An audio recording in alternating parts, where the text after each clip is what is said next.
This tiny island on the western side of the Antarctic peninsula is home to an unlikely amenity. And there's our postmaster, Claire, with her bags of mail ready to go. 26 kilos.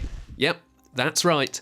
Those are big bags of mail, and this is a very cold and very, very, very remote post office.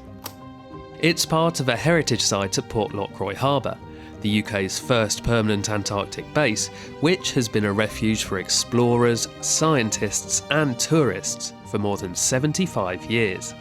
It also includes a living museum and gift shop. Every year a small team is selected to run and maintain the site from November to March, or summertime in the southern hemisphere. They live in close quarters in a wooden hut with no internet access and no running water.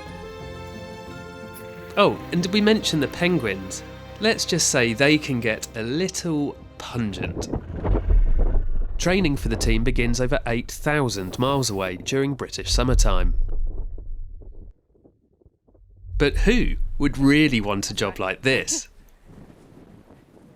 I think the title was like, want to go to Antarctica and count penguins? And I was like, absolutely I do. I've worked in retail for 15 plus years, and then when I looked at the job description for the shop manager, I was like, oh, actually, I'm quite qualified for this role.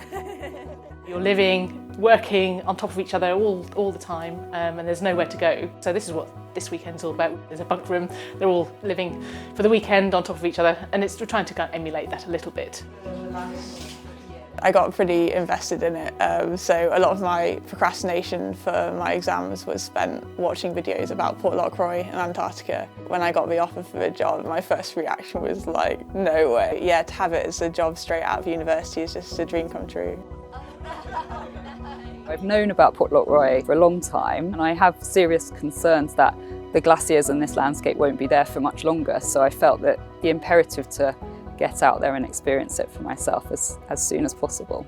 At a certain point in the season, the snow goes and it's not mud. There's no mud in Antarctica, it's all guano. I think Antarctica is one of those places that very few people are ever going to actually go there, so to have the opportunity to go for such a long period of time and work there, like, why wouldn't you go for that opportunity? After saying their goodbyes, the journey to Antarctica begins, usually taking days and including several flights and a boat trip.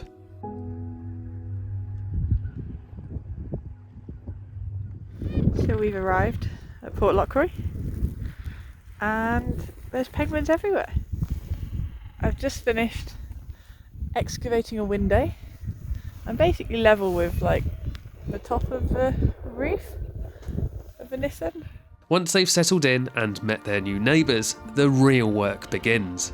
Over 5 months, the team will welcome thousands of tourists, not only making sure their postcards arrive safely, but explaining the naval and scientific history of this base over the years. They'll also monitor the penguin colony, do important maintenance work on the huts, and spend a lot of time together.